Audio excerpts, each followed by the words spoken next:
how ordinary people can achieve and build extraordinary things, because I truly believe that unlike what people like to say in the Valley is that you need to be like a superstar special person to be able to do superstar special things. I think there's actually ways in which you can really increase your chances of doing something amazing. It's not that you're born with something special and then many other people who aren't. So that's what I'm going to talk about. And I'll start with this photo, which is a photo taken in very early August last summer. And it is my wife and I in a rowing boat crossing the Pacific. I'm posing and she's rowing. And like Essi mentioned, we rowed across the Pacific Ocean from California to Hawaii, which took about 45 days and 3 hours. And the interesting thing is, neither one of us had ever rowed before until about 6 months before we decided to do this thing. And we didn't really have any ocean or sailing experience either. I grew up on a lake in Finland. My wife grew up in New Hampshire by a lake, but that was pretty much the largest water body that we both had experienced before doing this. And of course, most people who we told about this adventure when we were planning it said, it's impossible, you shouldn't do it, you're going to die, you don't have any experience. And certainly with your lack of rowing experience, even if you can do it, you aren't going to be breaking any kind of records. Well, here's a picture of us within 5 minutes of finishing in Hawaii, Waikiki Beach. And as you heard, not only did we finish happy and healthy and still married, we also broke the speed world record for crossing that section of the Pacific. 45 days and 3 hours deck to deck, or dock to dock. When I was in the process of starting Trulia with my co-founder, who was from UK, also a European, and never been in the US, I kind of heard the same things as I heard when we were preparing for the role, which is, your plan doesn't make any sense. Real estate industry in particular is extremely closed system, and breaking into it is practically impossible, certainly for someone who comes from outside of the country and doesn't know the industry. And I think we had about 50 angel investors who first said no until the first person said yes. I'm going to share 5 stories, and hopefully there's some nuggets that you can use, whether it's about building a company or launching a product or something in between. So usually the first step that I try to take when there's a new challenge in an area that I know nothing about is to go and speak with as many experts as possible. And before I rowed, that was the same thing I did. In the case of ocean rowing, it's a pretty small population of people you can talk to, but I spoke with about a dozen people who had rowed or crossed some oceans in a rowing boat. And one of the key questions I asked was, how do you sleep and how do you row when there's 2 people in a boat to be able to move as fast as possible and as much distance as possible? And the consistent answer was, you sleep 2 hours and you row 2 hours, and then you sleep 2 hours, you repeat that 24/7. And one of you is sleeping while the other one is rowing. So you keep the boat moving 24/7. And you can't really row more than 2 hours because you get tired. And then the other person can sleep 2 hours to rest. I spoke with a bunch of sleep experts as well. In fact, guys from the founders of Zero to some others, and they said, well, you really shouldn't you shouldn't have more than 3 sections a day, because otherwise your circadian rhythm gets completely messed up, and maybe you can do 3 sections a day. First day, we decided to row like as long as we could, and the idea was we left 7 a.m. in the morning, and we would row until 10 p.m., and then one of us would go and sleep, and then the other one would continue another 6 hours, and then rotate that kind of a 6-hour cycle. Well, we rowed from 7 until 11 p.m., so that is 16 hours, I guess. And then the weather was so it got dark by 11 p.m. We were a little tired. And the waves started picking up.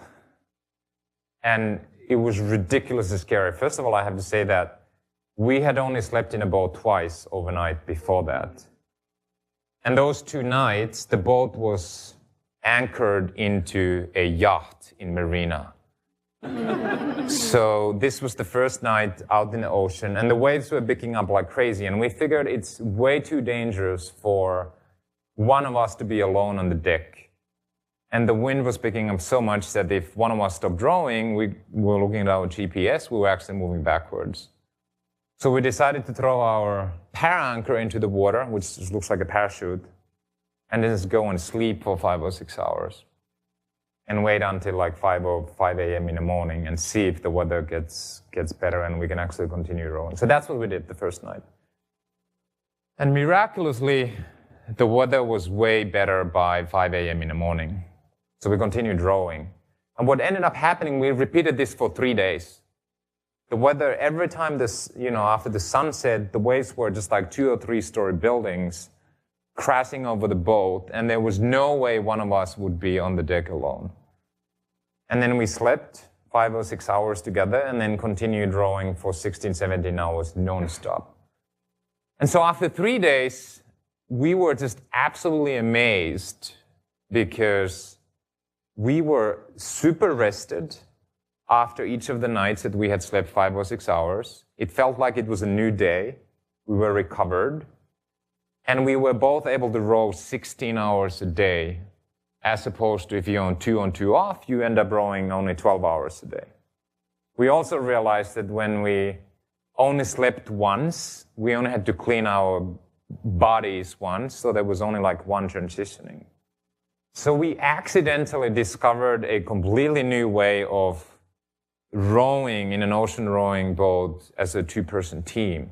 And we think this is one of the key reasons why we're able to move so fast and get so far and have such a high average speed. If you want to accomplish something truly extraordinary, experimentation, in my experience, is the only way to figure out something absolutely transformative. If you speak with the experts, I used to work for McKinsey as a consultant many, many years ago, and it's an amazing firm, and they have an amazing amount of knowledge, but no transformative company or product was ever built by McKinsey consultants. I discovered triathlon in 2004, and I won the world championships in my age group 2011. And the secret to getting that far is actually very, very kind of a boring and mundane thing. And the answer to me was the process of continuous improvement. So I give you a very practical example. Every time that I did a race, and I probably did 5, 6 races each year, so over 7 years, that's, say, 42 races, I wrote down 3 things that I learned that I could improve going forward. So whether I won or was 2nd or 3rd or 26th, that was never the goal or focus for me. Every time I sat down, like, okay, that was interesting. What are the 3 things that I can learn from this, and how can I improve?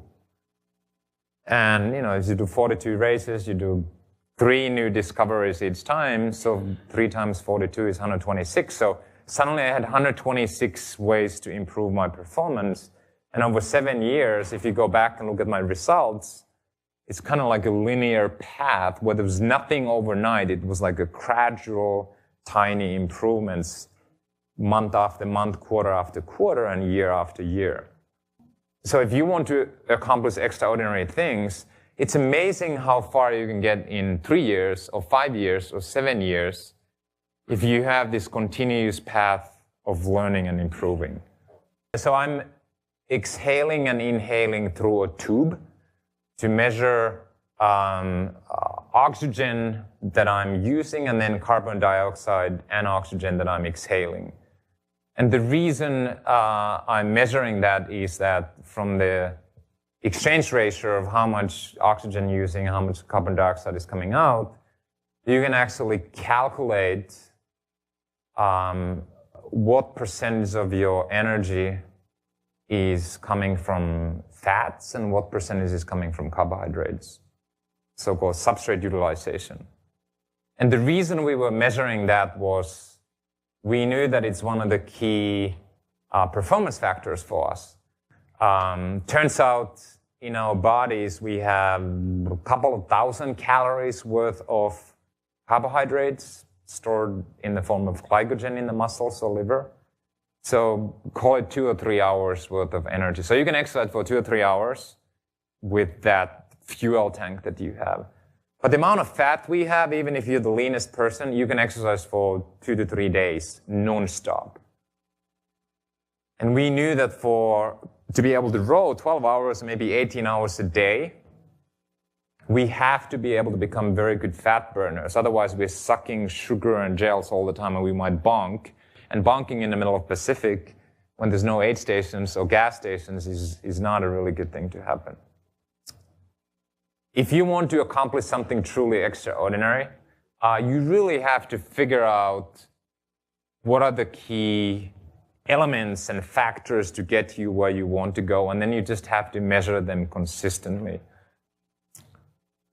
So this is something I did roughly once a year during the Trulia years. And it wasn't my own discovery. It was one of my mentors who said, hey, you should do an inventory of your own time.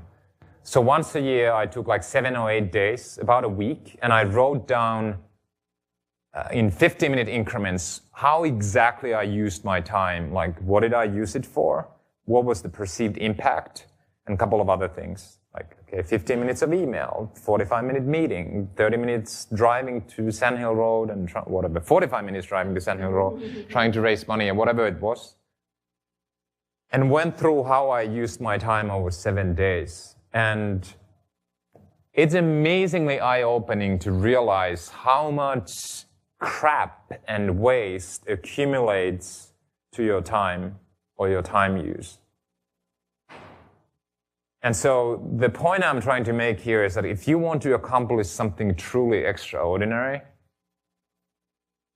you have to and you can cut most of the waste that doesn't really take you towards the extraordinary goal that you're trying to accomplish.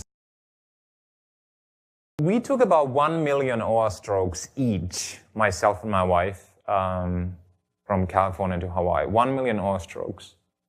And I can honestly tell that for 1 million times I felt discomfort and pain to get there.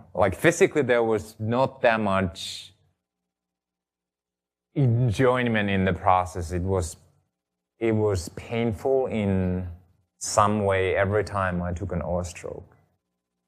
And while I'm a huge believer that if you want to accomplish something truly extraordinary, I think you need 2 things. You need sense of purpose, that you're doing it for purpose. And sense of purpose, the other way of saying it is, it's your passion. It just feels like this is super meaningful. It's your North Star. I'm doing this for a reason. And then 2 is believable strategies. You believe that there is a way to get there. If you have those 2 things, I think that for the most part, you can accomplish anything. But even with those 2, the daily grind is usually rather painful. And no matter what amount of passion and purpose you have, 99% of the time is usually spent in the kind of holy shit, this is really hard work. And you can't be thinking about the purpose all the time. And one of the questions that I've heard from a lot of people related to our role was that, what were you dreaming about? What did you think? What did you want to have when you finished? Were you thinking about what kind of hotel room you're gonna have, or what you're gonna eat, or what were you dreaming about when you were rowing? And honestly, the easiest way to mentally fall apart, regardless of your passion and purpose, and you know how you get there, you just take 1 million oar strokes, the easiest way to fall apart is to start dreaming about some cool thing. It's like you're building a company. The moment you have hard work, like, oh, I'm going to be dreaming about IPO, I'm making so much money, or whatever it is that the little gold something shiny is, that's when you truly start falling apart. Because very quickly your brain is just that dream is gonna disappear. And when that disappears, the pain is twice or 10 times as painful. The discovery that I've had myself is there's one way to escape all that. And it's like the ultimate escape. When going really gets tough, physically or emotionally, once you sort of accept and embrace that, it's like the ultimate escape. And I did this many times during our road.